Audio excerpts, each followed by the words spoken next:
Welcome আমার ছোট্ট বন্ধুরা। চলো আজকে তাহলে আমরা নতুন একটা টপিক নিয়ে আলোচনা করি। এই টপিকটাকে বলে হচ্ছে আলোর প্রতিসরণ। আলোর প্রতিসরণ বিষয়টা কি? দেখো, প্রথম যে ছবিটা আছে এই ছবিটার উপর একটুখানি কনসেন্ট্রেট করো। এই ছবিটার উপর কনসেন্ট্রেট করলে আলোর প্রতিসরণ বিষয়টা তোমরা ভালো করে বুঝতে পারবে। দেখো, এটা একটা কাচের স্ল্যাব রাখা আছে, অথবা ধরো এটা একটা পাত্রের মধ্যে কিছু পরিমাণ জল নেওয়া হয়েছে। এখানে যেমন দেখো জল লেখা রয়েছে, ঠিক আছে। এবার দেখো, এই মাধ্যমটাকে আমরা বায়ু মাধ্যম বলছি, আর এই মাধ্যমটা হচ্ছে জল অথবা কাচ যাই বলো না কেন। অর্থাৎ বায়ু যেহেতু, এই মাধ্যমটা হচ্ছে লঘু মাধ্যম, আর কাচ বা জল যেহেতু, এই মাধ্যমটা হচ্ছে ঘন মাধ্যম। এটা বুঝতেই পারছো। এইবার দেখো, ও পথে একটা রশ্মি এসে এইখানে ও পয়েন্টে আপতিত হলো, এবং কাচের মধ্যে যখন ঢুকে গেল রশ্মিটা, বা জলের মধ্যে যখন ঢুকে গেল রশ্মিটা, তখন রশ্মিটা দেখো বি পথে মানে বেরিয়ে গেল, ঠিক আছে। তার মানে এক মাধ্যম থেকে আসলো, ভিন্ন ঘনত্বের আর একটা মাধ্যমের মধ্যে রশ্মিটা ঢুকে গেল। দেখো, এক ঘনত্বের মাধ্যমের মধ্যে দিয়ে আসার সময় রশ্মিটার যে গতিবেগ ছিল, এই মাধ্যমটার যেহেতু ঘনত্ব ওপরের মাধ্যমটার থেকে বেশি, স্বাভাবিকভাবে রশ্মিটার গতিবেগ কমে যাবে, এবং গতিবেগ কমে যাওয়ার জন্য রশ্মিটা কিন্তু একটু কম গতিবেগে যাবে, ফলে রশ্মিটার কিন্তু দেখো গতিপথ থেকে বিচ্যুত হয়ে গেল। অর্থাৎ কি না, রশ্মিটা যদি বিচ্যুত না হতো তাহলে রশ্মিটা এই পথে সোজা চলে যেত, অর্থাৎ ওসি পথে বেরিয়ে যেত, কিন্তু তা না হওয়ায় রশ্মিটা কিন্তু ওবি পথে বেরিয়ে গেল, ঠিক আছে। এইবার খেয়াল করো, আমি ও বিন্দুতে যদি একটা লম্ব অঙ্কন করি, যেমন দেখো একটা একটা লম্ব, অর্থাৎ MON, এটা হচ্ছে একটা লম্ব। যদি লম্ব অঙ্কন করি তাহলে পরিষ্কার বুঝতেই পারছো, যেমন তোমরা প্রতিফলনের ক্ষেত্রে পড়েছিলে, এইটাকে যদি আমরা অভিলম্ব ধরে থাকি, তাহলে অভিলম্বের সঙ্গে আপতিত রশ্মির যে কোণটা, সেই কোণটাকে আমি কি ধরবো? এখানে আগের মতোই আপতন কোণ ধরবো। দেখো, যেটাকে আই দিয়ে রিপ্রেজেন্ট করা হলো, ঠিক আছে। আর অভিলম্বের সঙ্গে এই প্রতিসৃত রশ্মি বলে, এটা প্রতিফলনের ক্ষেত্রে প্রতিফলিত রশ্মি বলা হতো, এটা যেহেতু প্রতিসরণ, তাহলে এই রশ্মিটাকে, অর্থাৎ ওবি রশ্মিটাকে আমরা প্রতিসৃত রশ্মি বলবো। তাহলে এই প্রতিসরণ কোণটা কত হচ্ছে? দেখো, প্রতিসরণ কোণটা হচ্ছে আর। তাহলে আপতন কোণ হচ্ছে আই, প্রতিসরণ কোণ হচ্ছে আর। এখন কথা হচ্ছে, এই যে লঘু মাধ্যম থেকে ঘন মাধ্যমে রশ্মিটা প্রবেশ করলো, তার ফলে রশ্মিটার গতিপথের তো একটা বিচ্যুতি বা চ্যুতি হলো। সেই চ্যুতির পরিমাণটা কত আমাকে বার করতে হবে। দেখো, এইটুকু অ্যাঙ্গেল, এই যে অ্যাঙ্গেলটা, এই অ্যাঙ্গেলটা হচ্ছে চ্যুতির পরিমাণটা রশ্মিটার, ঠিক আছে। এবার এই অ্যাঙ্গেলটা কত সেটা আমাকে বার করতে হবে। দেখো, একদম পরিষ্কার বোঝা যাচ্ছে যে এই কোণটা সমান সমান এই পুরো কোণটা হবে, অর্থাৎ কোণ CON, এই পুরো কোণটা হবে। কেন? অর্থাৎ AOM ইজ ইকুয়াল টু কোণ CON হবে। তার কারণ কেন? এরা পরস্পর দেখো বিপ্রতীপ কোণ। তাহলে এটার মান যদি আই হয়, তাহলে এই পুরোটার মানও হবে হচ্ছে আই। এবার এইটুকুর মান তুমি জেনে গেছো, এইটুকুর মান কত, অর্থাৎ প্রতিসরণ কোণটার মান কত, এটা হচ্ছে আর বলে দিয়েছে। তাহলে স্বাভাবিকভাবেই তোমার চ্যুতি কোণটার মান কত হবে? এই কোণটার মান হবে হচ্ছে I মাইনাস আর। তাহলে অর্থাৎ COB ইজ ইকুয়াল টু চ্যুতি কোণ ইজ ইকুয়াল টু কত হচ্ছে বলো? ইজ ইকুয়াল টু হচ্ছে I মাইনাস আর। বুঝতে পারলে? তাহলে রশ্মি যদি লঘুতর মাধ্যম থেকে ঘনতর মাধ্যমে প্রবেশ করে, তাহলে সেটা অভিলম্বের দিকে সরে আসে। এটা আমাদের কাছে পরিষ্কার হলো, ঠিক আছে। তাহলে যদি উল্টোটা হতো, দেখো এখানে একটা উল্টো দেখানো হয়েছে, রশ্মি এখানে খেয়াল করো কী করছে, না রশ্মি এখানে উল্টো নয়, এখানে একই রকম দেখানো হয়েছে, মাধ্যমটাকে একটু অন্যরকমভাবে এঁকেছে, ঠিক আছে। তাহলে রশ্মি, যাই হোক, আমি যেটা তোমাদেরকে বলছিলাম, রশ্মি ধরো এই মাধ্যম থেকে এই মাধ্যমে ঢুকলো, তার ফলে কি অবিলম্বের দিকে সরে আসলো। রশ্মি যদি উল্টোটা হতো, আমি এখানেই বলে দিচ্ছি, ধরো ঘনতর মাধ্যম থেকে রশ্মি গেল, লঘুতর মাধ্যমে প্রবেশ করলো, তাহলে সেক্ষেত্রে কী হতো? তাহলে কিন্তু সেটা কিন্তু অবিলম্ব থেকে কিন্তু দূরে সরে যেত। অর্থাৎ রশ্মিটা যদি এই পথে গিয়ে আপতিত হতো, তাহলে যদি চ্যুতি না ঘটতো, তাহলে এইভাবে সোজা বেরিয়ে যাওয়ার কথা ছিল। কিন্তু এক্ষেত্রে যেহেতু ঘন মাধ্যম থেকে লঘু মাধ্যমে প্রবেশ করছে, তাহলে তার বেগ বেড়ে যাবে, এবং সেটা কী হবে? এইভাবে চলে যাবে। অর্থাৎ খেয়াল করো, সেক্ষেত্রে কিন্তু অবিলম্ব থেকে রশ্মিটা কিন্তু দূরে সরে গেল। বুঝতে পারলে? তাহলে লঘু থেকে ঘন মাধ্যমে প্রবেশ করলে অবিলম্বের দিকে সরে আসে, ঘন থেকে লঘু মাধ্যমে প্রবেশ করলে অবিলম্ব থেকে সেটা দূরে সরে যায়। তাহলে আশা করি তোমরা প্রতিসরণের বিষয়টা বুঝতে পেরেছো। এইবার আমরা এই ছবিটার মধ্যেই আমরা থাকি।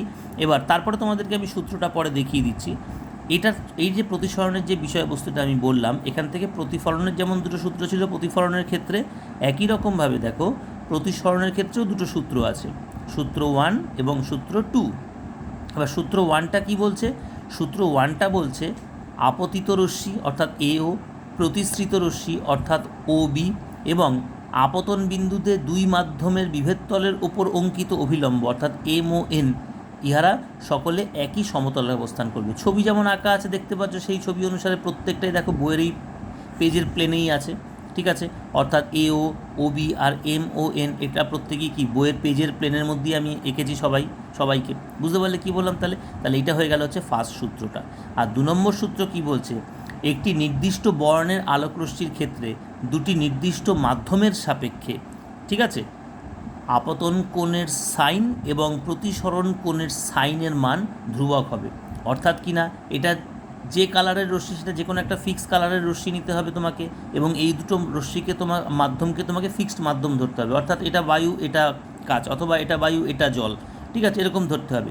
সেটা যদি আমি ফিক্স রাখি তাহলে দেখা যাচ্ছে রশ্মিটা, এই যে রশ্মিটা, অর্থাৎ ধরো বেগুনি বর্ণের রশ্মি হলো অথবা লাল বর্ণের রশ্মি হলো, ঠিক আছে, যে কোনো কোণ করেই আপতিত হোক না কেন এবং যে কোনো কোণেই সেটা প্রতিষ্ঠিত হোক না কেন, অর্থাৎ কি ব্যাপারটা কি বলতে চাইছে, অর্থাৎ দেখো এখানে যেমন একটা পার্টিকুলার কোণে ধরো এই রশ্মিটা এখানে পড়েছে, ধরো এটা যদি কথার কথা এটা যদি 40 ডিগ্রি হয় এই অ্যাঙ্গেলটা, তাহলে এই অ্যাঙ্গেলটা কমে গিয়ে ধরো 30 ডিগ্রি হলো।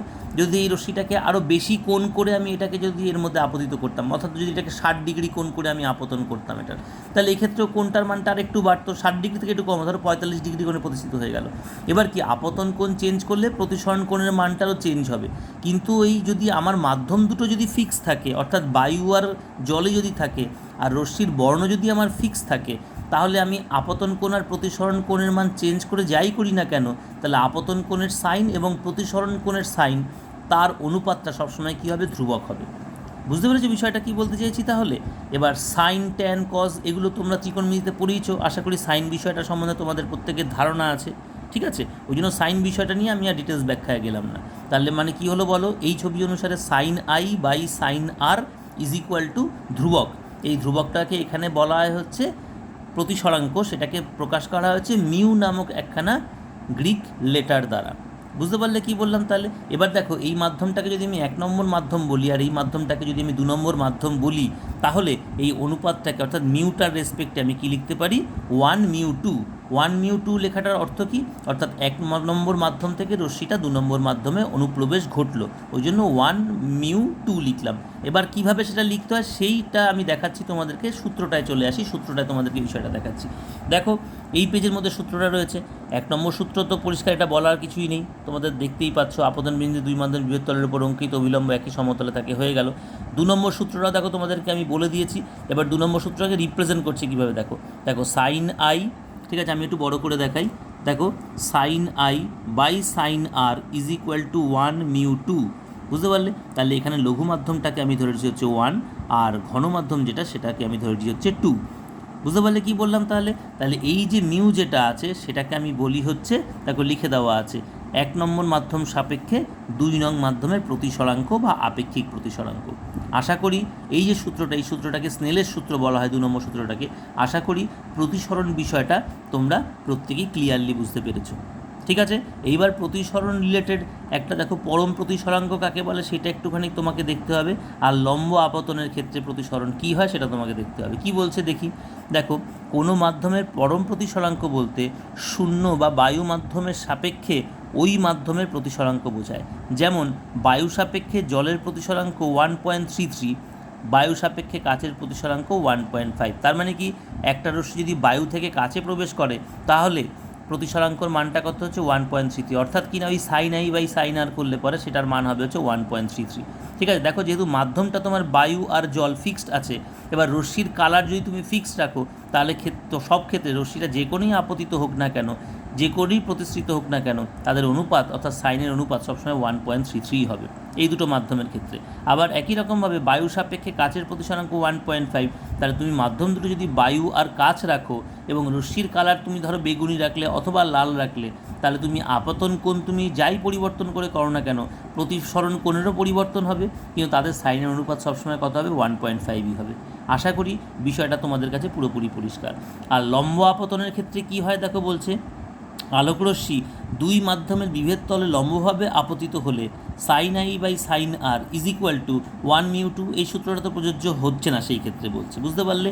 এক্ষেত্রে দ্বিতীয় মাধ্যমে আলোকরশ্মির অভিমুখের কোনো পরিবর্তন না হলেও গতিবেগের পরিবর্তন হয়ে যায়। অর্থাৎ এই যে সূত্রটা, এই সূত্রটা কিন্তু লম্ব আপতনের ক্ষেত্রে কিন্তু প্রযোজ্য নয়।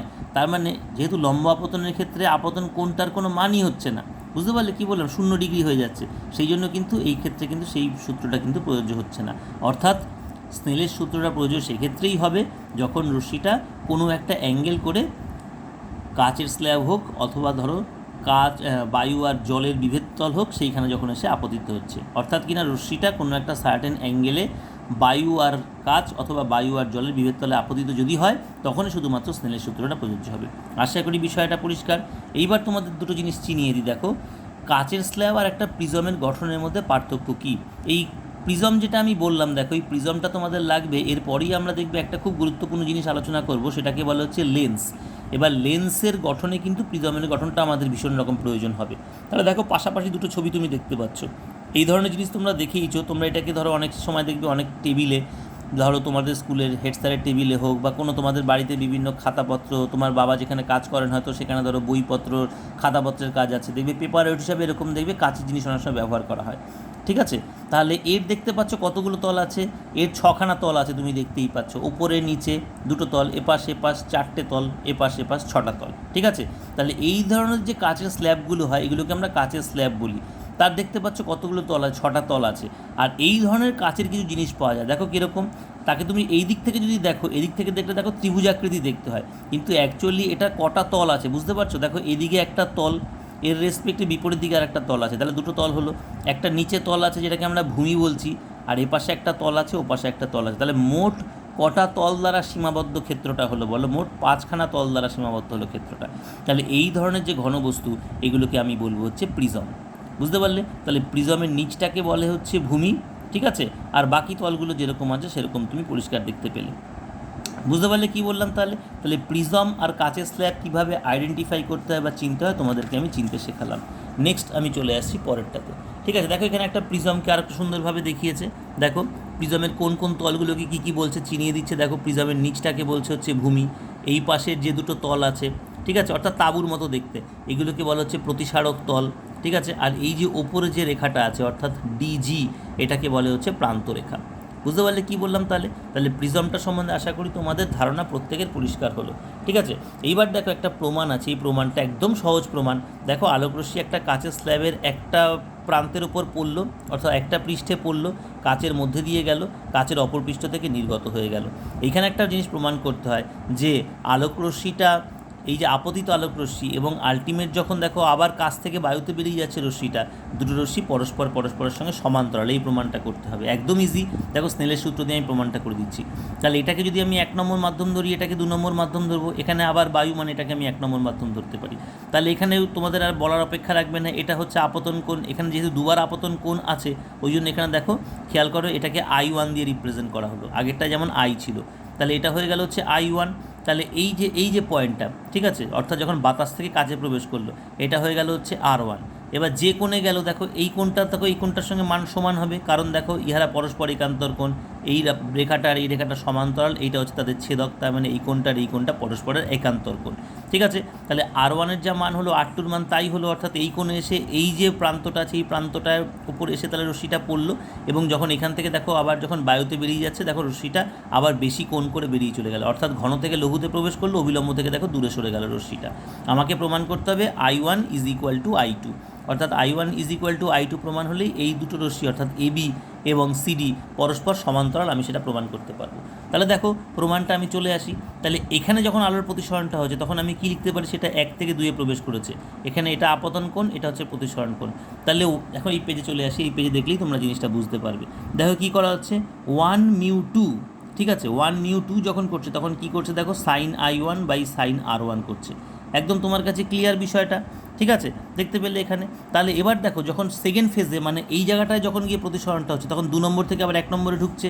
তাহলে দেখো তখন ফর্মুলাটাই কীভাবে চেঞ্জ করছে, দেখো তখন ফর্মুলাটাকে চেঞ্জ করছে 2μ1, অর্থাৎ 2 থেকে আবার 1-এ ঢুকে গেল, তখন কী হলো, আবার আপতন কোণ এক্ষেত্রে কোনটা হচ্ছে R2টা আপতন কোণ হচ্ছে, দেখো এই যে R2টা আপতন কোণ হচ্ছে, আর এটা তখন প্রতিসরণ কোণ হচ্ছে, সেভাবে ধরতে হবে, কারণ 2 থেকে 1-এ ঢুকছে রশ্মিটা।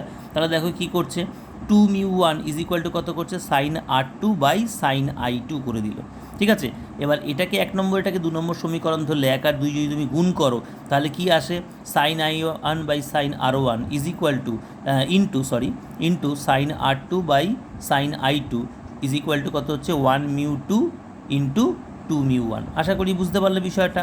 এবার খেয়াল করো টু মিউ ওয়ান যেটাকে আছে সেটাকে 1/, করলে পরে এটাকে 1 মিউ 2ই হয়ে যাচ্ছে, তাই করেছে দেখো 1 মিউ 2 ইন্টু কত করছে 2 মিউ 1টাকে উল্টো করে লিখলে অর্থাৎ 1/, অনন্য করে দিলে কত হচ্ছে 1/1 মিউ 2ই হয়ে গেল, অর্থাৎ 2 মিউ 1টা। তাহলে এই দুটো কাটাকুটি করে দিলে তোমার কত চলে আসলো 1 চলে আসলো। এবার এই বাদিকের যে অংশ আছে এইটুকু অংশ নিয়ে এবার কাজ দেখো কি করা হচ্ছে। এটা যেমন ছিল সেরকমই রাখলো, সাইন i1/sin r1ই রাখলো। এবার তোমাদেরকে আগে আমি বলেছিলাম যে r1 যা r2-র মানও সমান সমান, কারণ পরস্পর এরা কী বলো একান্তর কোণ। তাহলে দেখো এবার এখানে সেটাই অ্যাপ্লাই করেছে। দেখো এই সাইন r2-র পরিবর্তে কত লিখেছে সাইন r1 লিখে দিয়েছে, আর তলাটা যেমন সাইন i2 ছিল সেরকম i2ই রাখলো, = 1 হয়ে গেছে, এগুলো কাটাকুটি হয়ে গেছে। দেখো এখানে লিখে দিয়েছে r1 = r2 = একান্তর কোণ।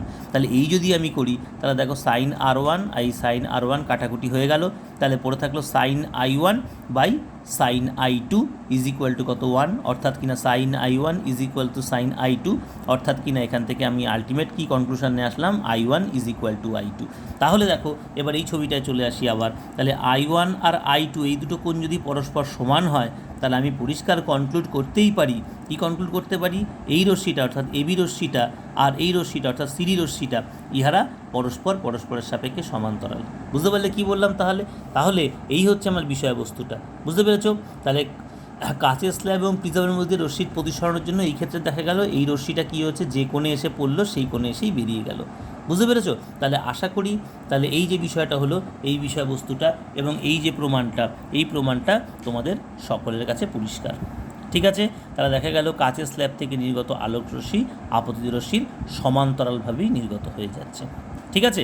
একই রকমভাবে প্রিজমের ক্ষেত্রেও একটা প্রমাণ আছে, যেটা আমি তোমাদেরকে এখন বলছি না, আগে এইটুকু তোমরা আগে ক্লিয়ার করো, তারপরে নেক্সট ক্লাসে আমি প্রিজমের ক্ষেত্রেও এই রকমভাবে প্রিজমের একটা প্রতিসারক তলে যদি একটা রশ্মি পড়ে, অপর প্রতিসারক তল থেকে যদি রশ্মিটার এরকমভাবে প্রতিসরণ হয়ে নির্গত হয় তাহলে সেই ক্ষেত্রে রশ্মিটা কত কোণে চ্যুত হচ্ছে। ঠিক আছে? এইখানে যেমন আমরা দেখেছিলাম সমান্তরাল হচ্ছে দুটো রশ্মি, আর এইখানে দেখো বায়ু থেকে কাছে ঢুকছে আবার কাছ থেকে বায়ুতে প্রবেশ করছে, তাহলে এইখানে রশ্মিটার কীরকম কী অ্যাঙ্গেলের কী পরিবর্তন হচ্ছে, অর্থাৎ i1 i2-র মধ্যে কিছু সম্পর্ক আছে কি না, সেরকম সম্পর্ক রিলেটেড একটা জিনিস আমাদের এখানেও একটা প্রমাণ আমাদের করতে হবে। ঠিক আছে? তাহলে সেই প্রমাণটা একটু বড় প্রমাণ বলে, একটু কমপ্লিকেটেড প্রমাণ বলে, সেটা আমি শুধু একটা সিঙ্গেল ক্লাসে করাবো। এখন আপাতত এখানে যেটুকু করালাম এইটুকু দেখো তোমাদের কাছে পরিষ্কার হলো কিনা। ঠিক আছে? ওকে।